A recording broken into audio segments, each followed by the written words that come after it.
Kuna namna tofauti tofauti ambazo Mungu huwa anatumia kuongea na mwanadamu yeyote, na huwa kuna njia tofauti tofauti ambazo Mungu anaweza kutumia kuongea na mtu yeyote. Na Mungu bado anaongea, na anaongea na watu kama kawaida, na inatakiwa tu tuna uwezo kusikia sauti yake akiwa anaongea. Biblia inasema kwamba kondoo wa zizi langu wanaijua sauti yangu, ninapowaita huwa wanafanya nini? Wanasikia. Kwa hiyo Mungu matarajio yake ni kwamba hata sisi pia tuwe tuna uwezo wa kuisikia na kuielewa sauti ya Mungu. Lakini unfortunately ni kwamba watoto wengi wa Mungu hawajui sauti ya Mungu, na anapokuwa akiongea na wao huwa wanashindwa kutambua kwamba ni Mungu anaongea. Lakini pia inaweza kuwa sio kosa lao, lakini kwa tu labda ni kosa pia ya malezi, lakini pia mafundisho, kwa sababu hatujafundishwa sana kuhusiana na kuisikia sauti ya Mungu. Ila tunafundishwa sana kumjua Mungu, kuomba, kufanya nini, lakini hatujafundishwa sana mara nyingi namna ya kuisikia sauti ya Mungu na tuweze kujua sauti ya Mungu. Na ukisoma kwenye Biblia hata Samueli pia alikuwa ameitwa na Mungu mara ya kwanza, mara ya pili alikuwa hajasikia sauti ya hajaifahamu sauti ya Mungu, lakini mara ya tatu alipoita akaenda kwa Eli akamwambia anayekuita hapo ni Mungu. Kuanzia pale hatuoni sehemu ambayo Samueli anakosea kumsikia Mungu, maana alifundishwa kusema ukisikia sauti ya namna hii ujue ni Mungu anafanya nini, anakuita. Kuanzia pale kwa hiyo anatambua nikisikia sauti ya namna hii ni Mungu anafanya nini, ameongea na mimi. Lakini pia tunaona kwa habari ya Yeremia pia. Yeremia Mungu anaongea naye, lakini kwa habari ya kumuonyesha maono Mungu anamwambia Yeremia unaona nini? Yeremia anasema naona ufuto wa ulezi. Mungu anasema nitaka kulithibitisha neno langu ndani yako.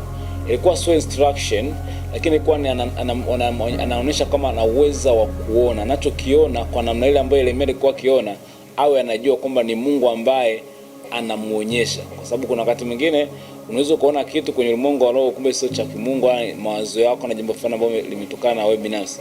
Kwa hiyo Mungu akaanza kufundisha just Yeremia kumuonyesha, ukiona kitu cha namna hii ujue ni mimi nimeshafanya nini, nimekuonyesha. Ndio maana sura ya pili anaanza kumuonyesha live, lakini sura ya kwanza alikuwa anamtest na akasema kutest kwa labda ili nijisibilishe langu ndani ya kwako. Azana tutakuwa nimeleka. Sasa njia ambazo Mungu anaweza akatumia kuongea na mtu. Kuna namna tofauti tofauti ambazo Mungu anaweza akatumia kuongea na mtu yoyote. Sasa hizi hapa ni common ways, ni njia ambazo za kawaida na basic kila moja ambazo ukiwa tu muamini na mtumishi wa Mungu unaweza Mungu akatumia kuongea na hizi kwa njia yoyote hizi. Na Mungu huwa mara nyingi huwa anatumia sana njia moja ambayo unamuelewa zaidi. Kuna baadhi ya watu wanatumia sana kwenye njia moja basi ndio anamuelewa zaidi. Sio kama njia nyingine aongei, lakini anaweza kuongea kwenye njia nyingine, lakini kwa sababu mtu huyu anamuelewa kwenye njia moja zaidi, atakuwa anatumia njia hiyo pia. Na mimi pia na nyingi wanashauri watu, kama unajua bisa Mungu anaongea na wewe kupitia njia fulani, basi ifanyie mazoezi hiyo njia, na hakikisha kama unamuelewa kila point akiwa anaongea na kupitia hiyo njia, basi unajua una uwezo kumsikia. Kwa kuwa hata kujua njia nyingi ambazo Mungu anaongea na wewe sio sifa. Sio kwamba anaweza kuongea na mimi kwa njia hii. Kuna wakati ambapo Mungu anatakiwa aongee na wewe kwa njia moja tu, na wewe una uwezo kumuelewa kupitia hiyo njia moja ambayo anaweza kuongea na wewe. Na inawezekana kabisa ukamjizoesha wewe na Mungu wako kuwasiliana kwenye njia moja. Na Mungu anapoleta taarifa namna yoyote aweza akaopt ile njia, atatumia hiyo njia. Akiopt labda ni for some reason sana, lakini kutokana na yale mazoezi ambao muongea naye na mapatano. Na pia unaweza kaongea na Mungu sababu unapenda kwa nataka unaongea na mimi kupitia njia fulani. Inawezekana kwa sababu ni Mungu ambaye ni wa upendo, na naongea kitu ambacho pia nimekipractice kwenye maisha yangu, pia nimekiona nikimwambia Mungu naomba tumie sana njia fulani kuongea, mimi zingine sizielewelewi. Anakuambia okay, it's okay, na unakuta kweli anaanza kutumia sana njia kuongea na wewe mara kwa mara, unazidi kumuelewa. Sasa njia ya kwanza ambayo Mungu anaweza kuongea na mtu yoyote, njia ya kwanza inaweza kuwa ni njia kupitia wazo ndani yako.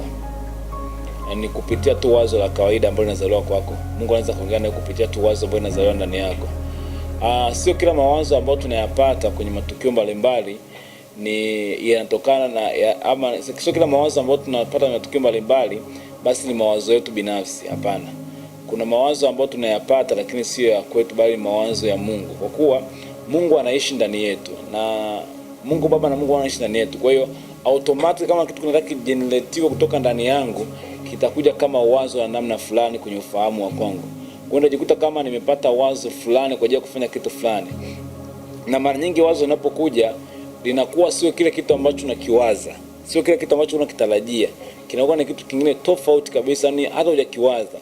Na inaweza kukuta kwenye matukio kama yafuatayo.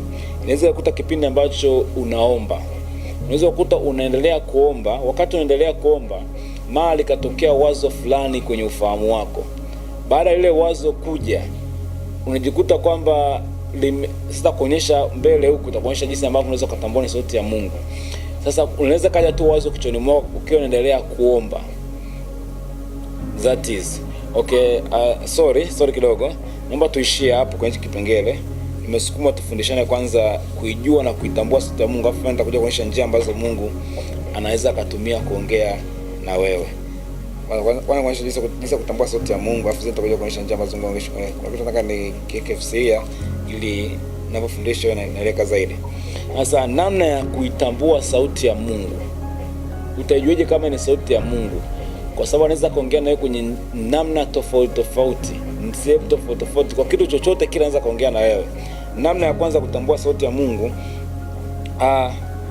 Biblia inasema kwamba sauti ya Mungu huwa inakuja mara moja, lakini huwa inakuja mara mbili.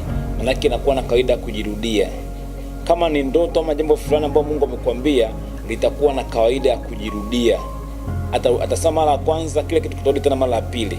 Anaweza kukwambia fanya kitu fulani, ukasikia kabisa ndani yako unataka kufanya kitu fulani, alafu kapuuza. Baada ya kupuuza, kikajirudia tena ndani yako.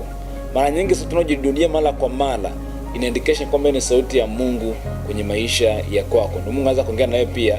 Sauti yake inatambikana pia kwa kuwa inaweza kujirudia tena. Kitabu cha Ayubu 33 mstari wa 14-17 inaeleza kwa habari ya sauti ya Mungu kuwa na uwezo pia wa kujirudia mara ya pili, endapo yule mtu asipokuwa amemuelewa ama amempuuza kile kitu ambacho Mungu amemwambia. Kwa hiyo sifa ya kwanza ni sauti ambayo inajirudia. Kama ni ndoto, kama ni sehemu yoyote, kitu chochote kile, kama ni wazo au jambo lolote, kitakuwa kinajirudia sana kichwani mwako. Utakuwa unasikia hiki na hiki mara kwa mara. Jambo la pili, sauti ya Mungu huwa ina kawaida ya kuwa na utiisho ama tunaweza sema utukufu wa Mungu. Utukufu wa Mungu mara nyingi unakuwa unatisha. Nadhani wale ambao wameisha kutana na Mungu ama kukutana na maono ya live ya uwepo wa Mungu live, hata kwenye ndoto, kwenye namna fulani leo kutana nao live, kusustain kwenye uwepo wa Mungu inakuwa ni ngumu sana, kwa sababu unakuwa mara nyingi unakuwa na utisho wa ajabu ambao hata ukitazama hivi unakuta kama hauwezi kanani. Sasa mara nyingi unakuwa kuna kitu ambacho kinakuwa ndani yako kama vile inakuja kwa namna ya kutisha. Yaani utisho wake ni lazima utaogopa. Malaika anapomtokea Mariamu anaogopa, Mungu anapotokea na Israeli anaogopa. Unakuta kwamba kuna uoga fulani ambao unaleta na utukufu. Kuna ule uoga wa kibinadamu, lakini nazungumzia hapa ni uoga ambao unaleta na utukufu fulani wa kimungu. Na wakati mwingine tunakuja ngambia, niliposikia sauti yako nitetemeka. Kwa hiyo kuna mtu unatetemeka ghafla, ni kitu cha kawaida. Hapa ni wazo limekuja kichwani mwako. Baada ile wazo kuingia kichwani mwako, labda ukatetemeka. Kitu fulani kiingia kichwani mwako, labda ukutana na mtu fulani ukatetemeka. Mtu fulani akakwambia neno fulani ukatetemeka. Ama ukuta na kufundisha, na mwingine mtu anakufundisha somo fulani, ghafla bintu kwanza kutetemeka. Ile nafasi ya kutetemeka anapoenda kufundishwa, maana yake ni Mungu anakuwa anaongea naye moja kwa moja direct. Ndio maana ukuta unaanza kutetemeka. Inakuwa ni ishara ya kwanza mtu anaanza kutetemeka, anakuwa anaogopa. Ni utisho fulani na kuwa ile sauti ya Mungu inakuwa imebeba. Na utaikuta kwenye maombi, kwenye jambo fulani, ukipokea taifa fulani utatetemeka. Kama wazo fulani utakuta yani kuna glory fulani hivi umepata. Ama ulikuwa ukiomba wazo fulani likaja kichwani mwako, unajikuta limekupa nguvu na hamasa ya kitu fulani, yani that is kwenye utukufu wa namna fulani kama hivi hapa. Nadhani hapa tutakuwa nimeeleweka. Namna nyingine huwa na kawaida ya kutetemeka afu na kusumbua. Kuna wakati Farao anashindwa kutulia kwa sababu ya sauti ya Mungu ambayo ilimjia kwa habari ya ndoto. Hata Nebukadneza anaweza kwenye kipindi cha Danieli kama nisoea, kuna habari ya ndoto ilimjia akanashindwa kutulia. Kwa hiyo inakwenda mwingine anaanza kukusumbua. Inakuja na demand ndani yako, kusema nitakuwa ufanyie kazi kitu fulani. Kwa hiyo inakuwa inakusumbua, unajikuta uwezo ukatulia. Yaani kile kitu kinakuwa kama ni wazo, kama ni jambo fulani lipo kichwani mwako hakikutoki. Kile kitamani kuitoa kile kitu hakitoki. Kitamani kutoa kitoki, kinaendelea tu kujirudia, kinakuja. Yaani unaanza kusema mbona sina amani, sina nini? Yaani unashindwa kutakuwa na amani, mpaka unakiwaza mara kwa mara. Mara nyingi sana kwa indication ya sauti ya Mungu. Kusema hiki hapa kitu inawezekana ni sauti ya Mungu. Kana kitu chote kinakusumbua alafu akitulii, ama umekosa amani kwa muda fulani hivi, yani kwa sababu ya wazo fulani na kuanzisha sana kichwani mwako, mara nyingi ile wazo inakuwa ni sauti ya Mungu inakwambia kwa ajili ya kitu fulani. Japo pia nitaenda kuelezea huko mbele kwa namna pia anaweza kaingiza vitu vyake kwenye, kwa hiyo namna, lakini mara nyingi inakuwa ni sauti ya Mungu anakuwa anaongea na wewe kwa namna kama hii. Kwa hiyo hivi, lakini kitu kingine, sauti ya Mungu huwa inakuja na tabia za Mungu, huwa inabeba tabia za Mungu mara nyingi. Yani unajua tabia za Mungu ni tabia za kawaida ambazo tunajua Mungu wetu ni mshindi, ni Mungu wetu mwenye uweza, ni Mungu wetu mwenye faraja, ni Mungu mwenye upendo, ni Mungu mwenye amani, ni Mungu ambaye ni mwingi wa rehema. Hauji ukasikia sauti ya Mungu afu kukuambia kwamba utakufa, ama umeshindwa hii vita, ama umeisha uwawa, ama yani alikukwambia kitu afu usionyeshe ushindi wa kimungu ndani yake. Mara nyingi inakuwa sauti ya Mungu. Sauti yote ambayo inakuja na kuambia, inakupa matumaini baada ya kusikia kitu fulani. Anaweza kukwambia ajali inaweza katokea, lakini kuna matumaini yanakuja kwamba naweza nikaombea.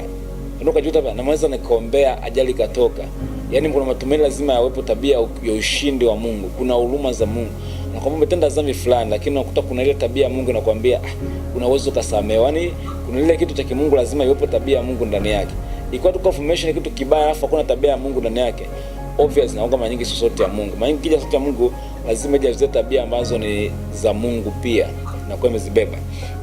Sasa hizo ni namna ambazo tunaweza kutambua sauti ya Mungu. Sasa Mungu akiongea na wewe sehemu yoyote kwa kupitia njia yoyote ile ambazo tunataka kukuambia. Kuna njia naweza kukuambia hapa na zipo nyingi sana. Mungu anaweza kuongea na kupitia njia nyingi sana, lakini mimi nitachagua hapa njia chache. Lakini kutokana na njia yoyote ile, ili kutambua kwamba hii ni sauti ya Mungu, ni lazima ibebe hivi tabia hizi zilizokueleza hapa, sifa ama namna hizi tabia za sauti ya Mungu lazima tu ibebe ndani yake. Kukuambia itakuwa labda ni sauti ambayo inajudia mara ya pili, itakuwa ni sauti ambayo ina utiisho, itakuwa ni sauti ambayo inakusumbua, lakini itakuwa inabeba tabia za Mungu. Kwa hiyo hata kiongea kwa njia yoyote ile, njia ya namna yoyote ile, lakini lazima tu iwe na hizi mojawapo hizi tabia. Kwa hiyo anaweza kuongea kwa ndoto, kuongea nawe kwa maono, kuongea kwa kitu fulani, lakini kuna tabia fulani lazima hizi tabia za sauti ya Mungu lazima mojawapo iwepo. Ikiwepo ama zaidi, ndipo tutatambua kusema okay, huyu anaongea na mimi hapa sana ni Mungu.